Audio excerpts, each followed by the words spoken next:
Hello, and welcome to another episode of Boundless Body Radio. I'm your host, Casey Ruff, and today we have another amazing guest to introduce to you now. Ryan Fahey is a three-time author, speaker, and wellness educator who is passionate about all things wellness and personal growth. He is the owner of Fahey Consulting, which aims to help people and organizations move from good to great through his coaching services, products, and expertise. His first two books include Thought Leadership and Your Best Decade. His latest book, titled How to Thrive in Remote Working Environments, aims to support the well-being of remote workers globally. It recently hit number 1 on Amazon in Canada and cracked the top 40 books on entrepreneurship in North America. Ryan has dedicated his life to pursuing wellness and is widely considered a thought leader in the wellness and education sectors. You can find Ryan at www.foyconsulting.org or on Twitter at Fahey Consulting. Ryan Fahey, what an honor it is to welcome you to Boundless Body Radio. AC, thank you for having me today. That was just quite the introduction. And yeah, happy to be here to all the listeners tuning in. I hope your day is going well, and thanks for taking some time out of your busy schedule to be here today. Yeah, totally agree.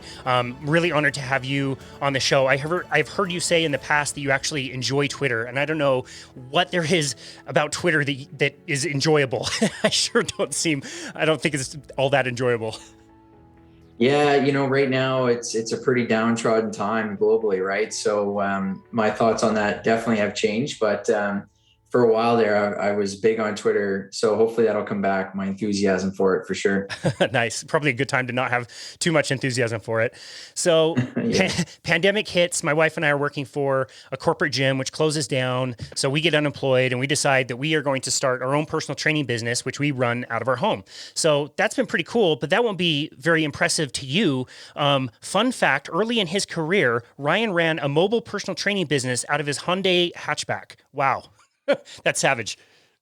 Yeah, well, kudos to you and your partner. Congratulations on, adapting. Not an easy feat, but yeah, when a few years back, I had this three-door Hyundai hatchback, and I put a subwoofer in it. I think I had a 10-inch subwoofer, put an amp in it, and I would literally put the sledgehammer, the ropes, small tires, whatever I had, put it in the hatchback, roll up into a field, and would run summer boot camps, circuit style, put the hatchback up, and have the tunes blaring and people going. And honestly, that was some of the best fitness programming I ever put on.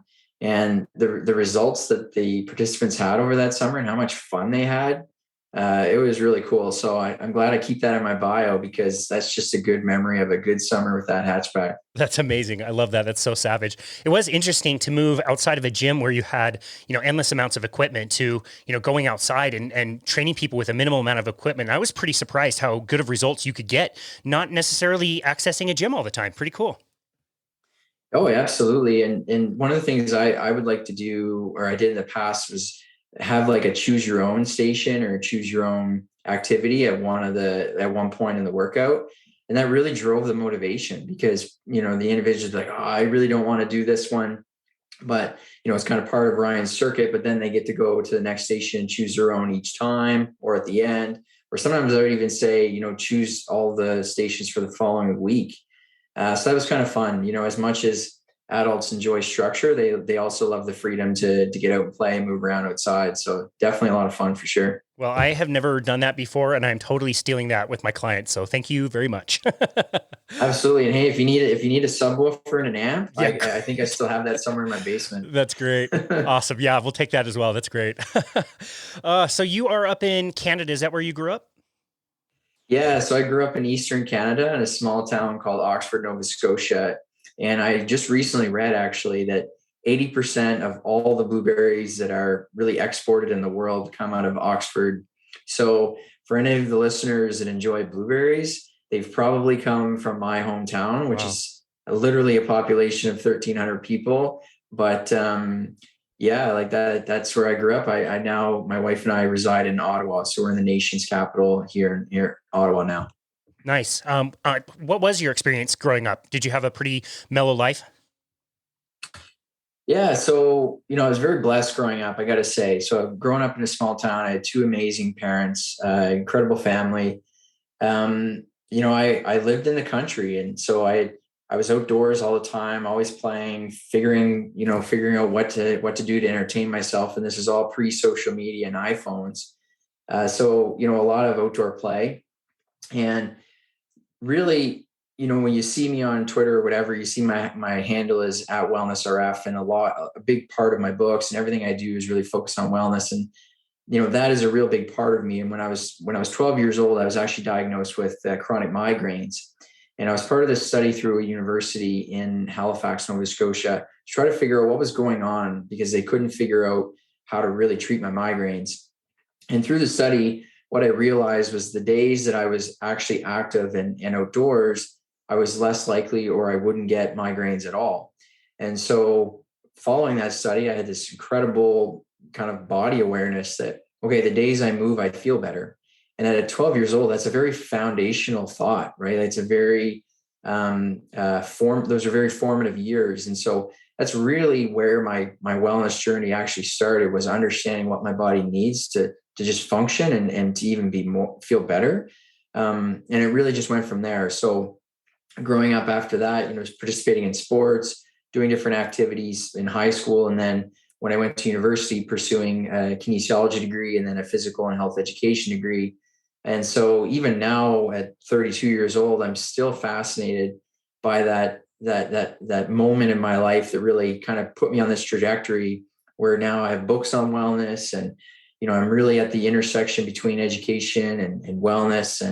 And so, yeah, that's really, I guess, part of the reason why I'm here today is I'm just very passionate about that area. And it's just a really big part of my identity and who I am. And initially you were trying to teach wellness and exercise in schools. Is that correct?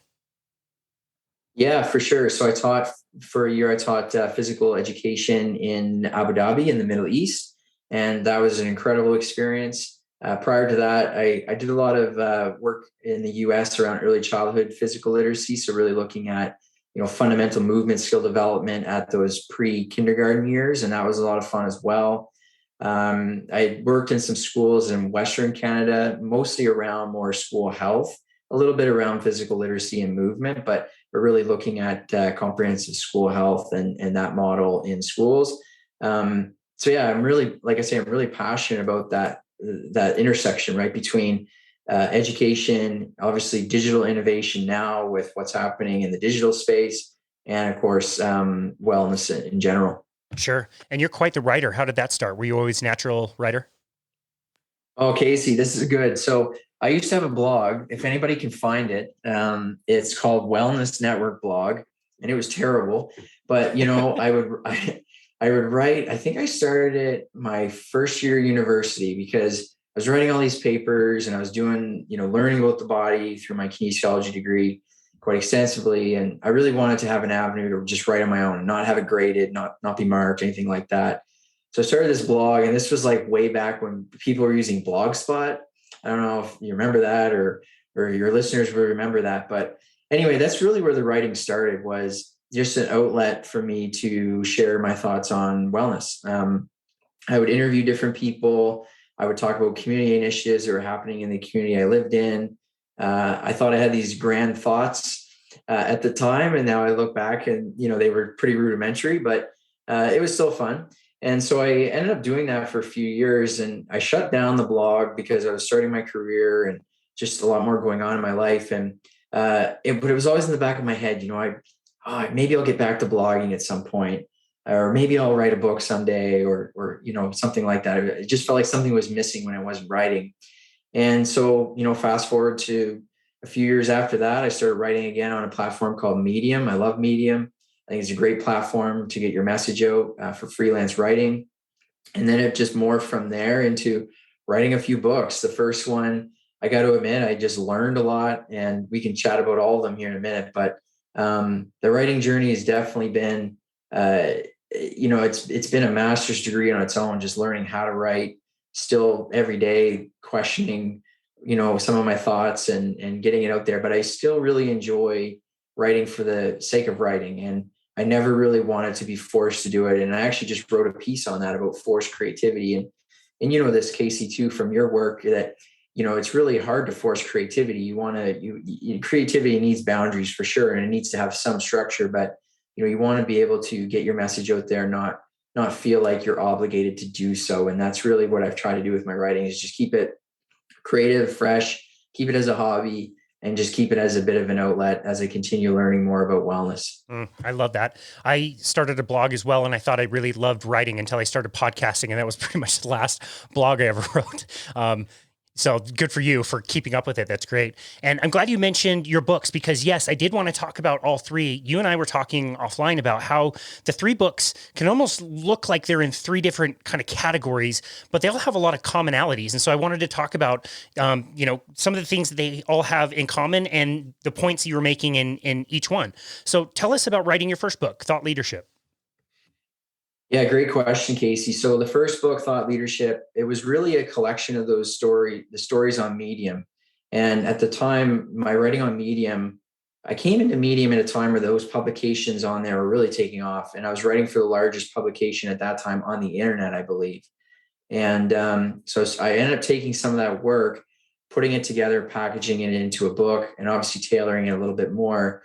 But the first book, Thought Leadership, is more of a philosophical book, and it really just kind of an approach or just questioning our thinking around certain things.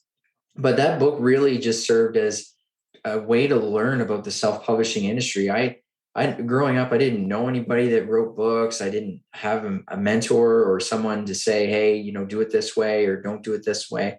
I just really had to figure it out on my own. And it's a really daunting task for anyone who has looked at it and hasn't done it, but I guarantee you it's well worth it. And so what I did was I just put it out there. And I remember actually at the time when I published that first book, I learned right away, okay, I need to, change the cover. I need to have a better back of the book.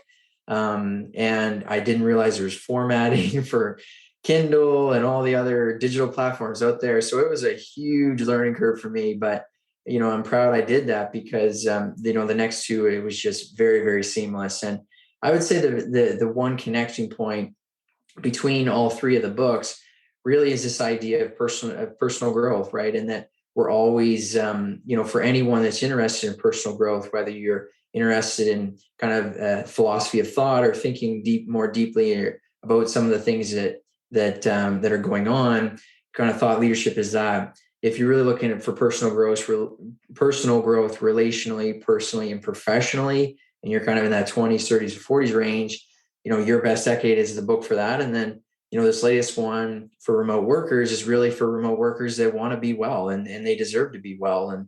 And so, if you're really looking into that, you want to grow as a professional who's working remotely, that's the book for you. So I guess that's the common thread across all three. That's great. So let's talk specifically thought leadership. What are some of the other main takeaways you wanted people to walk away with after reading that book? And what things specifically related to personal growth and wellness did you include? Yeah, great question. So I'd say the biggest one in there is this idea of being 5% better, right?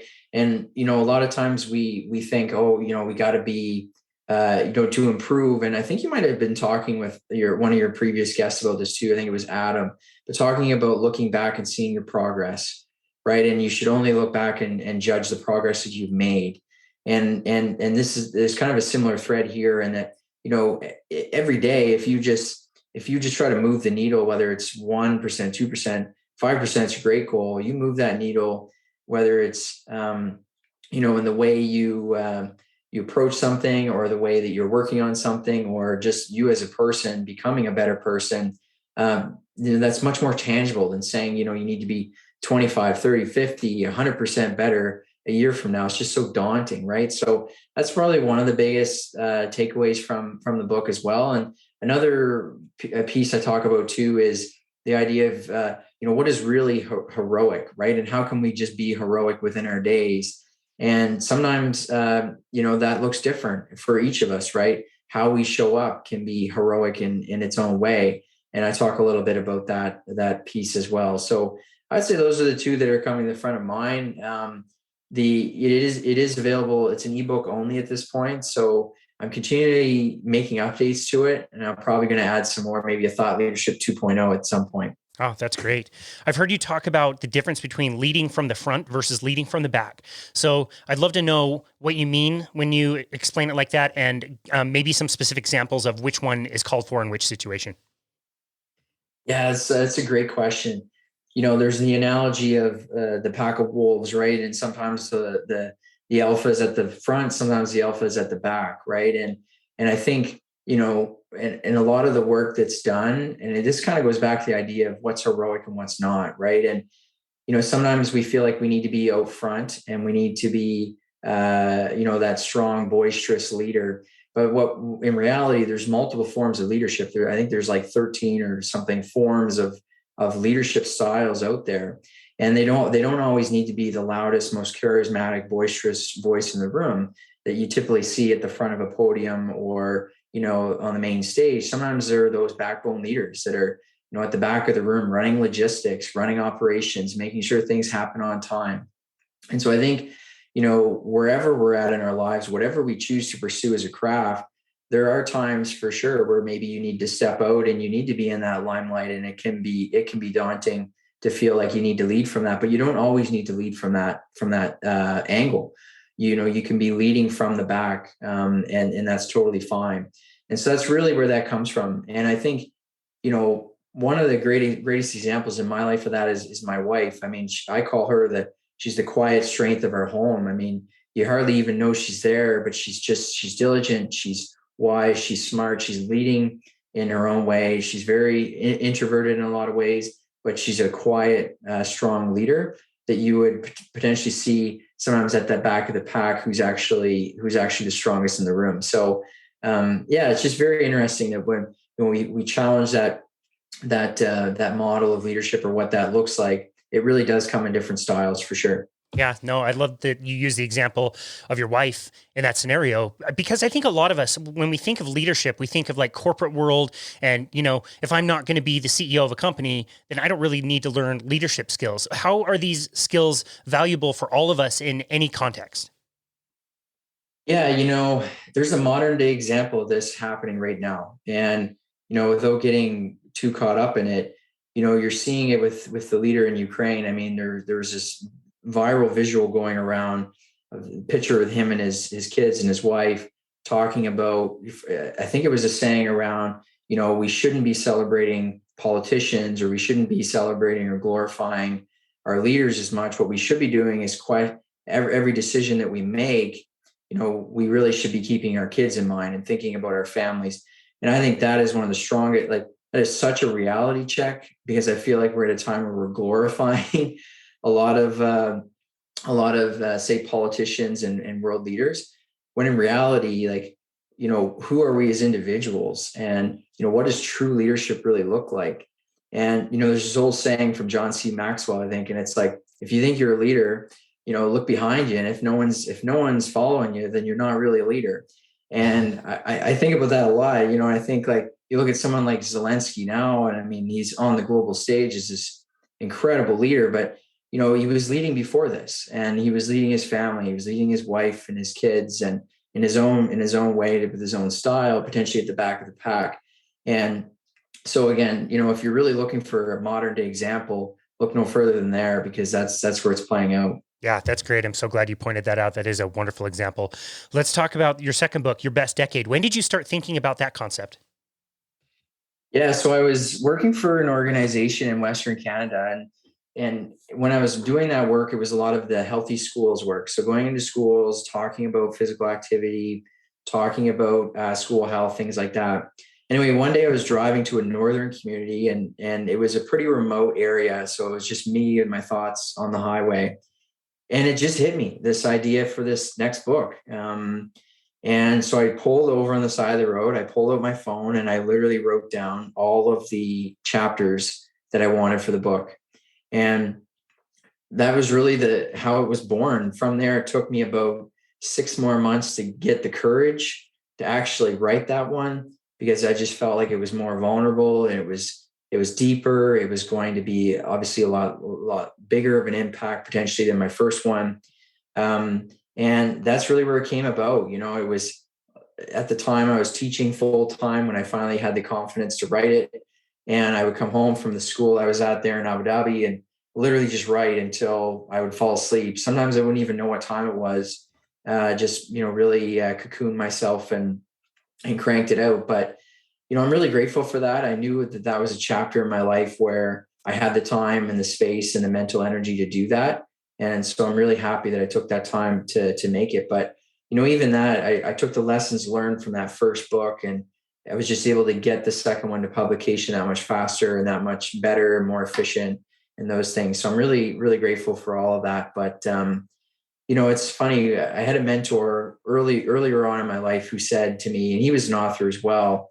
And I asked him, I said, how did you know you were ever going to write a book, or like what gave you the confidence to write a book? And he said, Ryan, I told myself I may not be an author, but I have a story to tell.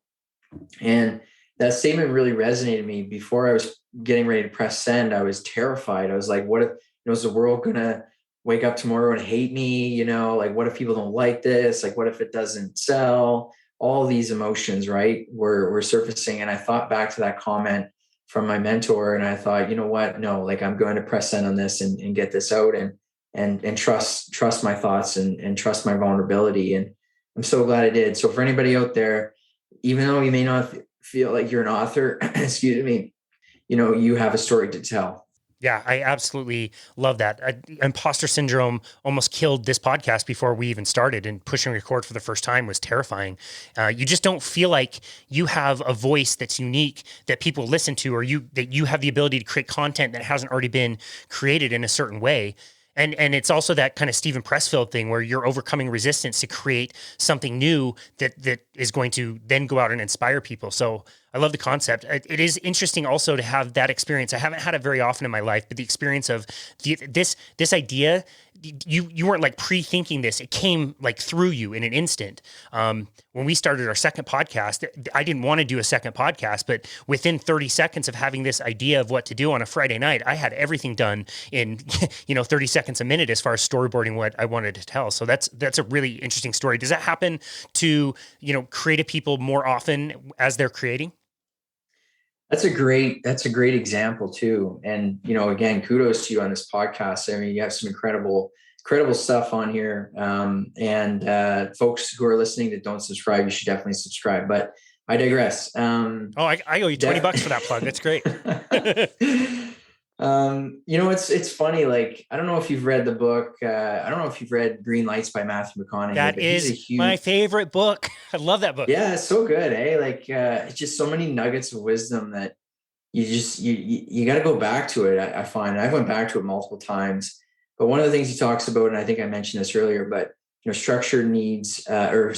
creativity needs some boundaries, right? Creativity needs some structure, not hyper structure, but some, right? And so, it's almost like that idea of like, how do you make a diamond? Well, there's a lot of pressure, right? That it can create something so beautiful. And sometimes that can happen for us, right? Like, there's this convergence of ideation, execution. Obviously, like, this just doesn't happen on its own. But then there's these other elements of pressure that maybe come in, or no turning back, which is something I talk about in Your Best Decade. I refer to it as burning the boats, right? That famous story of, we're gonna take the island, we're gonna burn the boats because there's no going back, right? And sometimes we just need to do that, and beautiful things come out of it. Absolutely. Back to your point on imposter syndrome, I think that's totally not talked about enough. It's incredible in this remote time, and I know we're going to talk about that later, but just how much is out there, like how little validation some people might be getting or feel like they're getting, because we're working in a lot of digital ways now. And, again, if overcoming that is so important. I think if that's the one takeaway from this episode, it's just to dive in there and go. And Tony Robbins is really big on this too, but, not getting stuck in the how. Like in your example there, Casey, the how came pretty quick. In my example with the book, the how came very painfully, right? I had to learn from the first time to be better the second time, and then to be better the third time. But the biggest thing I find is it's just so easy to get caught in the how. You come up with an idea, you come up with something you want to bring to the world, and then you start asking how, and it gets overwhelming and stressful. And my advice there is just to park that and to come back to the reason why you want to do it, and just to trust your instincts and go. Yeah, I did want to talk to you about that. Why is it important to establish your own personal why, and how is that done? How is that best done? How do we make time to be able to do that? Great question. I think a common theme I've heard across some of your other guests as well is just the time that we've had, or that many of us have had during COVID-19, to just really step back and reflect on a lot of things, like where we're at in life, what we're doing. And I think for me, that was a big part of COVID-19, was being able to step back and just take that time to really think through my why a little bit more, think through, why do this versus do that, and come up with a better plan. I think, that was something that I was lacking. As an entrepreneur, I was a bit all over the place, kind of doing a little bit of everything. And even in my day-to-day work, there was just a lot going on. And then, when things slowed down, it just gave me the space to just really pause and think, well, do we really need to have 2-hour meetings about this anymore? Well, no. You can shrink those down to a half hour.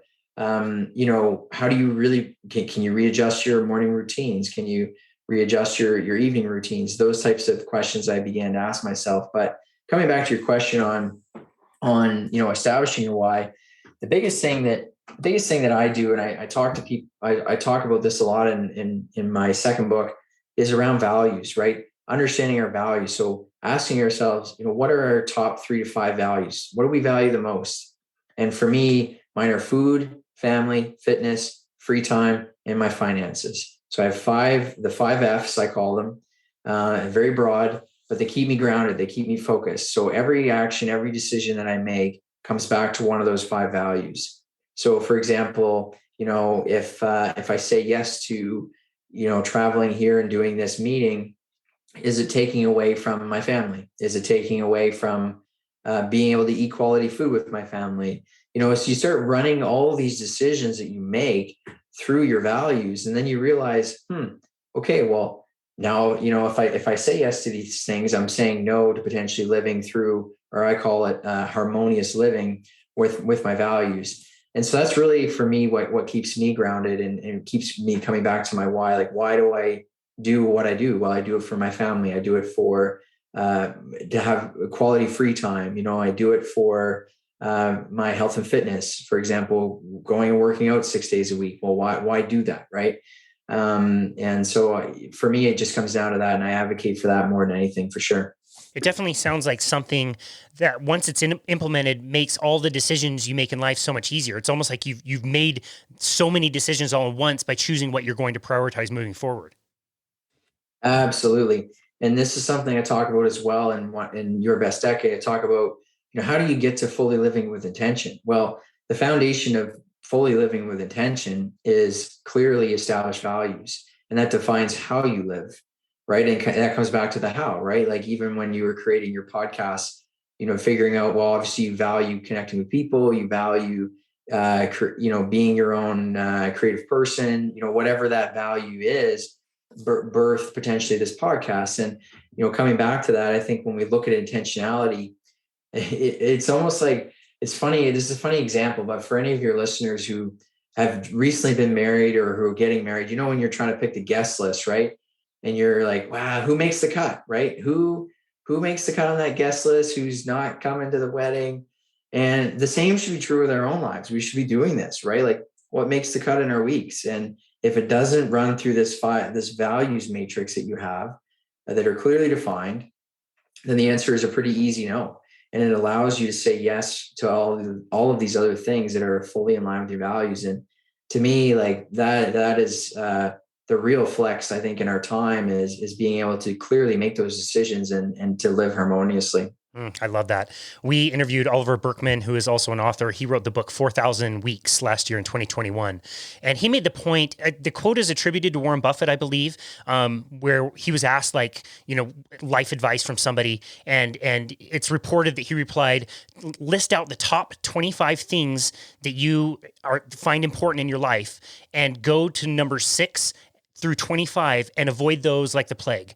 And I thought it was a really interesting way to kind of narrow down all the things that you think are so important. And it's like you landed on, 5 of your most important values. That's kind of what they were recommending. And it means you having to say no to an infinite amount of possibilities of other things you could be doing in order to do a few small and, maybe significant, maybe not so significant things in your life. And that's about all you can do.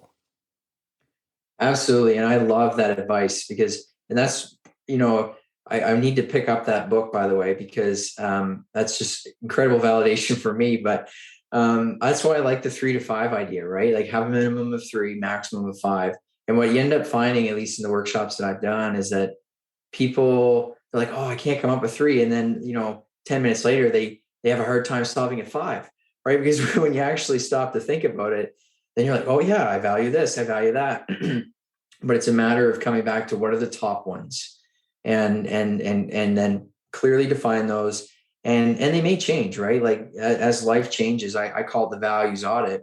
Come back to your values in 6 months, 12 months, journal about them, as life changes, like, your family grows or whatever that is, or your responsibilities change, those values could shift. Right. And so we're not static individuals. We're always changing and growing. And I think that's the beautiful thing about personal growth. But yeah, I really love that. I'm gonna have to pick that book up. It's so good. It's a really great book. We have to also point out that Your Best Decade comes with a journal that is meant to be used like a workbook, correct?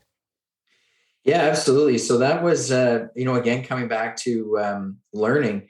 The book was out, and in the middle of the book, I kind of have a little section you can take notes in, and there's some questions throughout, and I leave space for the reader to take notes. But a lot of my readers were reaching out saying, "Oh, it'd be just nice to have a journal to go with this." And then actually, it was funny. I was looking at what Michelle Obama was doing with her book Becoming, and she was publishing a journal with the book, and I'm like, oh, this is brilliant. Why did I think of this? And this is totally needed. So I ended up creating Your Best Journal that goes with the book. And yeah, so they're kind of married together in a lot of the stores here in Canada. And a lot of the readers that have come back, they really enjoy that because the journal is very simple, very simply laid out. But there are different quotes throughout the book that I put in just to kind of prompt some thinking. But it's funny, on the spectrum of notebooks and journals out there, there's some that are like super highly structured, and then there's others that literally have nothing in them. And this is kind of somewhere in the middle between you have a little bit of structure, a little bit of quotes to prompt you, but really it's completely open to the pages that you create. And I literally say that in the front of the journal, go create your own canvas of your own best decade. Like it's yours to paint. It's not mine to tell you, and I think it's just a beautiful thing. I love that. Did you make any specific wellness recommendations in Your Best Decade? Yeah, a few actually. One of the biggest ones I talk about is, I talk about, the things you're going to get in most wellness books, like abandoning the comfort zone. I talk about a lot. I talk about abundance thinking versus scarcity thinking, and how, that just plays a big role. But I would say the biggest thing that it kind of sticks out to me is the chapter 7, I think, is the stories that we tell ourselves. And I think we tell ourselves, to put this in the context of, the New Year's resolutions that come out every year in January. If we think about this for a second, and I'll try to be succinct in this, but in the chapter where I talk about the stories we tell ourselves, sometimes we easily go down this rabbit hole of feeling inadequate, or feeling like we're not enough, or feeling like we've let ourselves down, or feeling like we've let ourselves go. But if we look at if we look at it a little different, the way I like to look at it is, and I put this in the context of the New Year's resolution and going to the gym and things like that, is just because you don't get to your gym 5 days in that week doesn't mean you don't go at all, or it doesn't mean that like the world has crumbled and everything is lost. Well, were you able to get there 4 days? And if you're able to get there 4 days, celebrate that. If you're able to get there, 3 days, celebrate that. And we need to take these small victories when we can get them, especially right now during such a disruptive time. We came out of this crazy pandemic that had us socially isolated, physically isolated, not able to work out in ideal conditions in a lot of different ways, at least in northern climates. And I think, if there's one kind of wellness section that really pops out from the book, it's telling ourselves a new narrative that drives the actions and drives our well-being forward, right? Because think about it like this, some people have really, really great self-control and they do, I don't know, they do like a cheat meal once a week as an example, but not everybody can do that. Some people really struggle with that. And so, the whole world isn't lost if you don't eat well one week. The next week could be better, right? It doesn't mean you just kind of fall off the rails completely. And I know you have a lot of great advice with some of your other guests as well around healthy eating and physical activity, but that's just one of the things I think mentally that comes up quite a bit that I've seen and that readers have come back and said that's a really important piece to remember. Yeah, I'm so glad you included that. It makes me think of, I believe it's James Clear who talks about, don't let the failure compound. Like if you miss your goal one day, just start over the next day. It's totally fine. Yeah, absolutely. And I love the reference to James Clear, and taking that a step further too. If you flip it and you really look at it over the long term, and this is where Darren Hardy's book, The Compound Effect, really comes into play, right? Like for example, I'm a runner. I don't run a lot, but I do run. I run mostly for my health at this point. But when I recorded my first Strava run of 2022. I look back every year and I think, okay, well, how far did I run the year gone by? And usually that number fluctuates maybe 100 kilometers either way, but it's usually pretty consistent. But I recorded my first run of 2022 and I said only 995 kilometers to go. And so, because I know I'm probably going to run 1,000K this year. So the idea is that like it's the compound effect over time, right? When you read that Strava tagline, you think, man, that guy's going to run 995 kilometers. That's crazy. But then when you think about it and you chip away at it, and then the year comes to an end, you hit 1,000, you realize, that's the power of consistency and the power of the compound effect over time, right? Yeah, no, I love that. It's changing the thinking of saying like, I'm not running 1,000 kilometers. I'm running 5 kilometers a bunch of times to add up to that. Yeah, absolutely. And it's always surprising at the end of the year, I find when I look back at those metrics on Strava and I think, wow, yeah, I didn't realize I did this much. I mean, partially because I enjoy it, but when you really think about it, like I am not going to go out and run 100 kilometers tomorrow. That's just not who I am. But I love going out running a 5K. And so I'll continue to chip away at that and see where the cards fall, right? See where my health's at in 10, 20 years. I love that. That's a great way to look at it. The best way to eat an elephant is one bite at a time. your Oh yeah, good. Yeah, your latest book, How to Thrive in Remote Working Environments, that is pretty timely, my friend.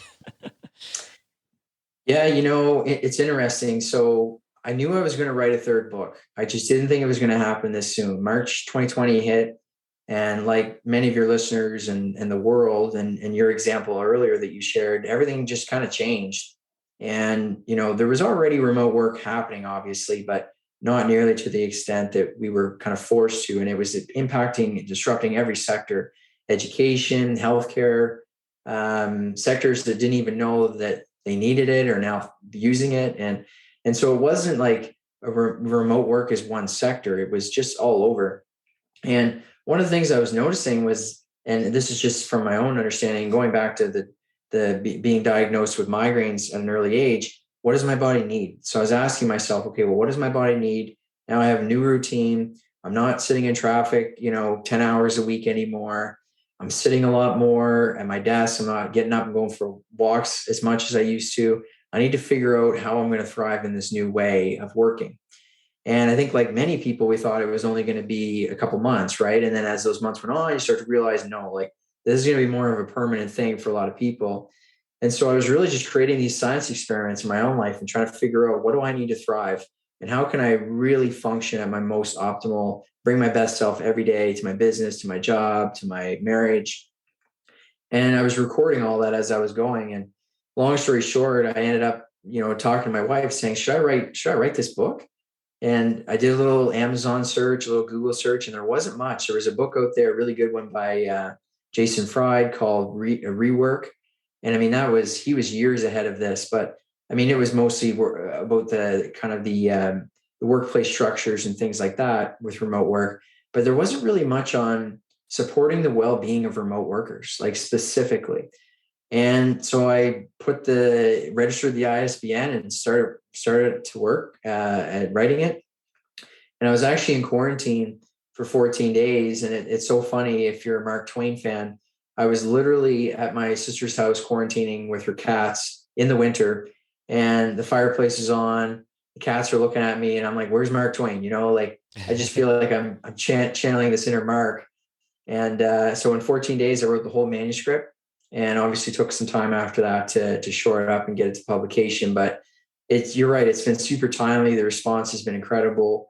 There was definitely more I could have done with it now that I think back, but when you look at it, and even since then, there's been more books come out on well-being for remote workers. But I just think it's so important that to open up the space for conversation on remote work and well-being with remote work. I feel like a lot of times it's just an afterthought when we talk about productivity and bottom lines and performance. We have to take care of each other, and we have to take care of ourselves. And that's why I wrote the book. I think at this point, it's been 2 years. Most people could identify some of the benefits and some of the challenges of working remotely. But what were some of the more surprising findings you had?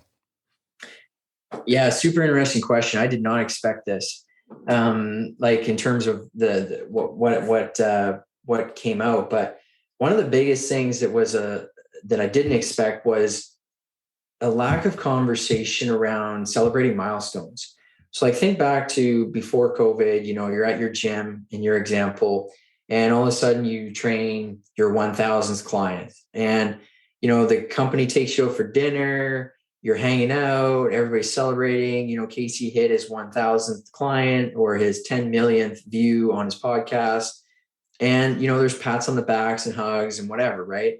Well, now, or since COVID and driving everybody remote, I'm just shocked there wasn't more conversation over the last 2 years on that. And I talk about that in the book. There's a chapter on, I call it remotivation, and how do we continue to stay motivated for the long haul if we want to make a career of remote work.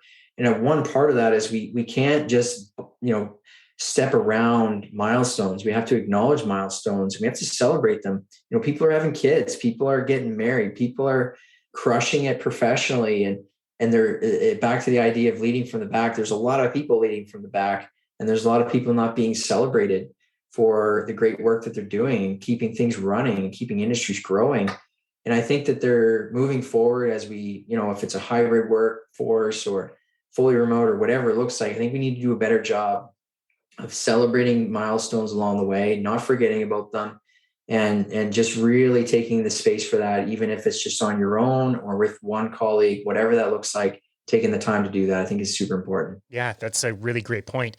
It's interesting too. Like, I know everybody had different situations around the lockdown. Some people really were like locked down and really couldn't get a lot of movement in, couldn't like go anywhere for significant amounts of time. But for a lot of us, especially out where I am, nothing was locked down. They made suggestions that most people pretty much ignored anyway. Why do you think health just really declined in the last 2 years versus, thrive? Like if people now don't have a 2-hour commute and can get outside a little bit more, maybe have more flexible hours, they can do more things. Why do you think everybody's health really didn't seem like it got better? That is a brilliant question. And I may not have the answer to that, but I can maybe hypothesize, I guess. And, it's funny, your situation there, Casey, was totally opposite of mine. I mean, we were completely locked down, I would say, for cumulative 8 or 10 months. And I'm talking like not even being able to really leave or go anywhere during the winter months. So that was very challenging. I would say the biggest thing, when you go back to why we're not healthier from all of this, I think it's a mindset piece, right? Like we've been told kind of these restrictions are happening. And as soon as we think restrictions, we think we can't do. We're being told not to do. And then we hang our hats on that, right? We become kind of victims of that. And, as those things were happening here, I remember saying to my wife, like, well, I'm going to figure it out. And I'm going to figure out how, at one point I was doing workouts on the playground that was completely roped off in police tape. And I was like, this is ridiculous. We have a 1-bedroom apartment and it's -30, and like, there's no kids out there playing anyway, because it's -30. But if I want to go in there and do a workout, I'm going to go in there and do a workout. Like, come on. But I think it really comes down to that. There was a lot of as victimhood, in that we're a victim to these restrictions, or whatever that might look like. I think that's part of it. I think the other part of it was we just live in a very easy time. Like, DoorDash took off like crazy. The multiple companies all of a sudden emerged for food delivery. And I mean, we didn't even have to go anywhere. Like at one point in our lockdown here, we were getting food. I mean, we were getting healthy food delivered, but we were getting food boxes delivered. And I said to my wife, like, we need to get outside, 30 minutes a day, every single day. We have to make this a priority. We have to do it because we literally could have lived our whole 2 years and almost never went outside. And it's just crazy to think about. But I just think that, there's a couple factors there. One, that maybe for some of it's victimhood. And then on the other side, just ease of living that we have right now and not really having to abandon that comfort zone. I think we saw it. We're like, okay, we're told to stay in and watch TV. Well, we'll just stay in and watch TV. And I think that wasn't great, but I think we're going to learn coming out of this that we need to definitely continue to prioritize health. Well, that is such a great answer, knowing that you went through one of this planet's strictest lockdowns and you were still able to make it a priority. There's not a lot of people around here that have much excuse. I mean, my neighborhood alone has an amazing lake with miles and miles of walking trails everywhere. And presumably people had a little bit more time that they could have done that and definitely chose not to.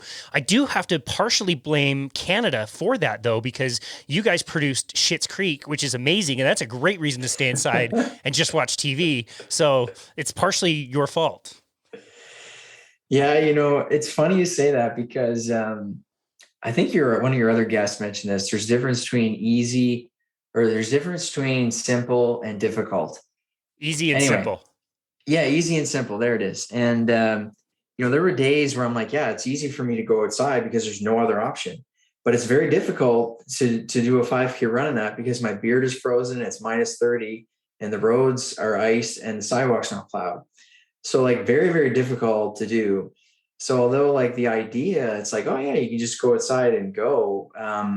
Literally there's no one out because the accessibility, it's so hard to really actually do that. So that was definitely a challenge. I got to say, as much as I enjoy being physically active, there were days where I would have paid to watch paint dry versus, running at -35 or whatever. There was actually one day a photographer stopped me for the local newspaper. And he said, hey, do you mind if I take some pictures for the local paper? I don't see anybody outside. You're like the only person out. And I'm trying to capture pictures to like showcase how cold it is in the capital today. And I was like, yeah, absolutely. So like there's a picture, my beard's frozen, my shoulders are like frosted, and yeah, it was pretty funny, but I was like, I'm the only one out here. So that's here amazing. We go. Wow, that's amazing. I love that. So for people who are working remotely, and again, we're coming out of a pandemic and hopefully people have more options, but what should people be thinking about as far as maintaining wellness, maintaining health and fitness, even if they're, working remotely?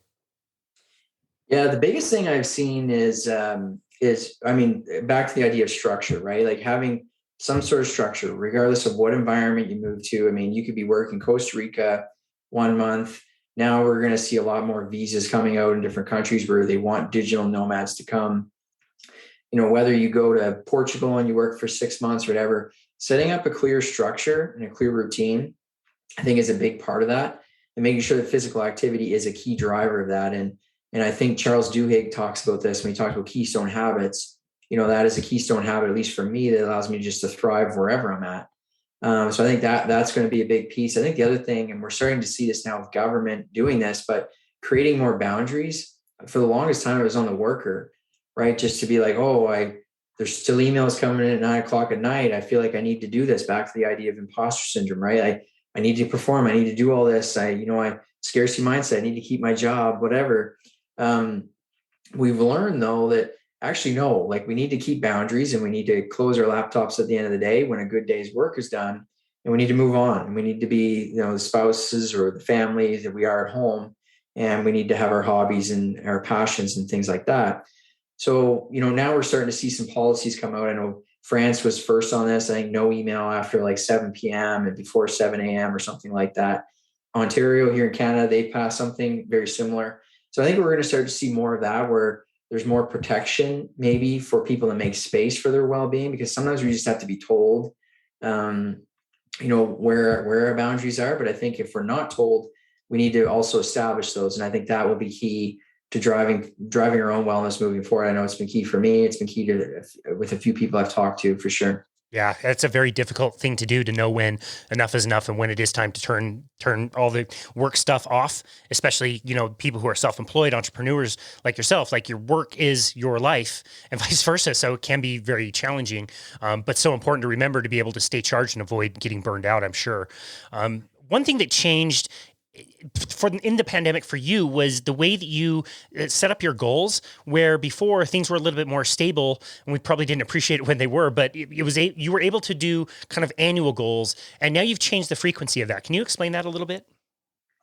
Yeah, absolutely. So I was fortunate enough to be part of this entrepreneur mentor program where I was paired with a pretty experienced entrepreneur early on in the pandemic, just to really help me with my business. Because like I mentioned earlier, I think I was doing a lot of different things. I thought I had to be everything to everyone. I didn't have clearly established values with my business.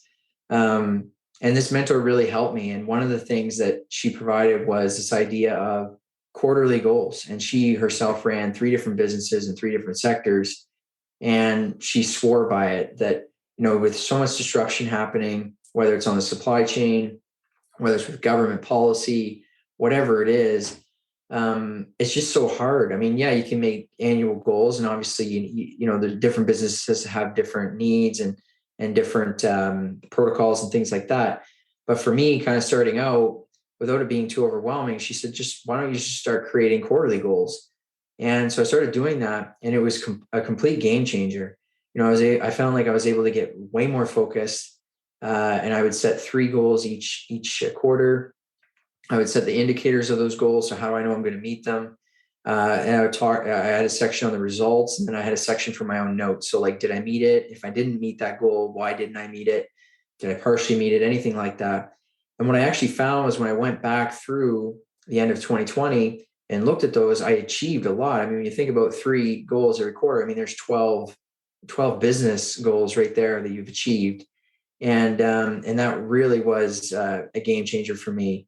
And maybe it's because I just kind of like that a little bit more. It feels more dynamic. It feels less static. Maybe that's why I enjoy it. But I also think that there's some real good merit to it, having tested it and tried it now a couple of years. I'm still doing it now, and it just allows me to stay more focused, and allows me to just actually, I think, accomplish just as much, if not more, in the long run. Yeah, I love that. I think it keeps you more nimble as well, so, and more fresh, working towards those things and working towards simple things. Another way that you work towards simple things is you decided in 2022 that you were going to do one thing for your business every single day. This, I think, is another concept from James Clear in Atomic Habit. I believe he's got a tracker that you can track this with, which, by the way, like we mentioned, a lot of other people's books. Are we making some kind of commission if people go out and buy these books? Yeah, I think we need to tag them. Let's tag Okay. them all on social media and say, hey, check out your podcast, and let's get it going. Casey and Ryan get a cut. So you decided to do that, every day. So we're kind of putting you on the spot here, but have you continued with that? Are you doing at least one thing every single day for one purpose? Yeah, absolutely. So I have continued with that. And what I actually find is one thing kind of spills into 2 or spills into 3. And it's funny, one of the things I've learned as an entrepreneur is to trust my productivity cycles, and to recognize that, maybe there's one week where I have a really intense amount of productivity or creativity. I'm just able to bring a lot of value to my business and really drive a lot of value to the outputs of the business. And then other times, not so much, right? It kind of comes and goes in waves. And what this has allowed me to do is be level through those waves. So yeah, like when I'm really feeling trusting that energy, trusting that productivity cycle, and I'm able to do a lot. Maybe I'll do 5, 6 things every day for the business. But then the days where I'm not feeling that, and the cycle is a little bit down, or I'm just not feeling like, I really have that much creative output in me, then I just do that one. So it's kind of interesting seeing how it continues to play out for me. But yeah, I've really stood by it, and I find, like I say, it just allows me to stay focused. It allows me not to get too overwhelmed either with doing too much.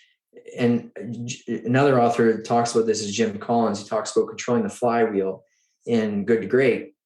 And sometimes you get too much momentum and the flywheel starts spinning too fast. And so how do you control that? And I'm kind of at that tipping point right now in my business where the momentum is going really, really well. But if I start doing 10, 20 things every day, it's going to spin out of control anyway. So, I need to rein it in a little bit here, do one thing a day. Maybe if I'm feeling more, do a little bit more, but it's definitely been a really good approach for sure. That's great. And keep it measured, even on days that you feel like you should do a lot of things, I think is a really smart approach.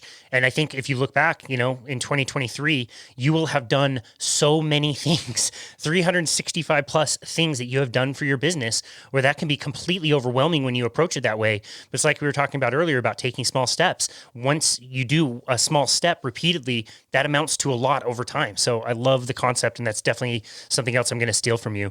Tell us a little bit about what you're working on for the future. It doesn't seem like you're going to be slowing down on writing books anytime soon.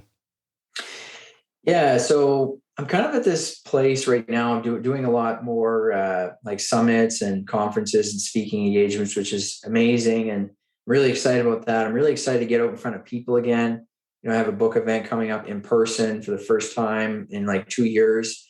So I'm really looking forward to that, taking this next chapter just to get out in front of people, talk to readers, get to conferences, speak to people. Just reconnect again. I think that'll be really, really important for me and just really good from a relational standpoint. So that's what I'm going to be doing a lot more of kind of in this next quarter. Beyond that, I have registered another ISBN. So I plan on writing another book, and without diving too deep into it, because it's still very much an idea at this point, it'll be very similar to the theme of this digital age that we're in. And I think that there's a lot more work that needs to come out and to support people in this digital age. And this is not going away anytime soon, right? We're seeing it, the pace of communication, the pace of information, now the pace of our currencies, everything is completely going into overdrive. And how do we navigate that? And so that's going to be kind of the next book, probably in 2023 at this point, for sure. That's great. Oh, we will definitely look forward to that. And, judging by your last books, I'm sure this will be very relevant and time sensitive. So we'll definitely watch out for that and be very excited for that. This has been a really fun conversation covering all your content. Tell us if you had one thing that you would like to leave with the listener that you'd like them to take away from this conversation, what would that one thing be? Good question. One of the things that's popping into my head here is, I encourage, I got two things, but I'll stick to one. So, the biggest thing I'm seeing is we have to remember that there's a difference between communication and connection. And I think right now our world needs so much connection. We need empathy. We need a lot of things, but there's a lot of communication on a lot of different platforms pretty much all the time, but don't forget to kind of slow that down and truly connect with people, truly get in person with them if you can. If you can't, connecting with them virtually is definitely important. But I think that's kind of the one thing I think right now that I'm seeing. Again, going back to what I'm looking forward to is just really connecting with people again and getting back out there. So I would say that that's my biggest piece of advice at this point. I love that. What a great piece of advice and what a great conversation. Ryan, where can people go to find you and connect with you and your work, and also potentially work with you in the consulting business? Yeah, for sure. So I think you mentioned in the intro, but FaheyConsulting.org, you can find me there on my website. Twitter, as much as it's downtrodden at times, I'm still on there. So you can find me there just at WellnessRF. And then LinkedIn, I'm pretty active on there as well. You can just search Ryan B. Fahey. And then you can find me on Facebook too. Just my Facebook page is Ryan Fahey. So I'm happy to connect.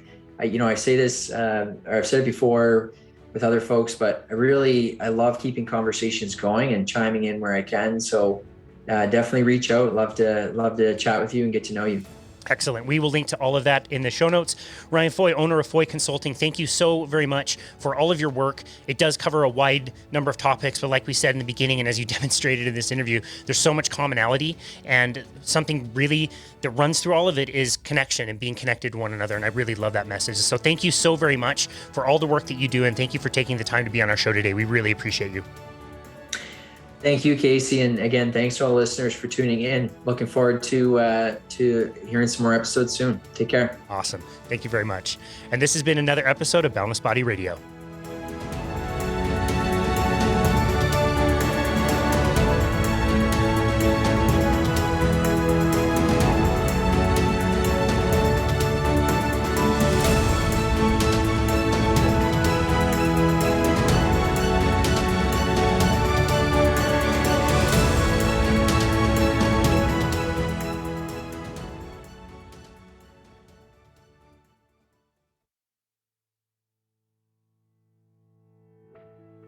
As always, thank you so very much for listening to Boundless Body Radio.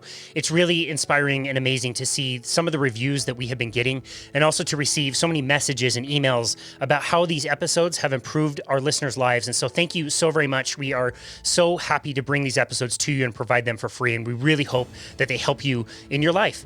We have just passed 2 major milestones, which is absolutely mind-blowing to me. And basically, we did both of these in pretty much the exact same day. We have just passed 100,000 downloads worldwide of Boundless Body Radio, and we have just launched our 250th episode, which is absolutely amazing. Like I said, I never imagined we could reach that many people.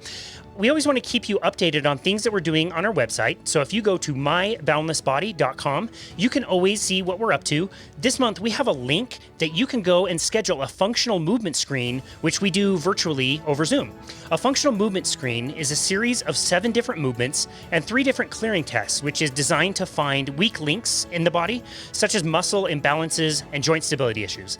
It's a really great tool for discovering inefficient movement, and even if you're not experiencing pain in certain areas of your body, it's something that can prevent injury later on. Some muscles need to be stretched, some need to be strengthened, and we can help you create a plan around that so that you can stay healthy and continue to move well for the rest of your life. So again, you can go and schedule that at myboundlessbody.com. You will also see the other services that we offer. You can always schedule a complimentary 30-minute consultation with us to really chat about anything that you like.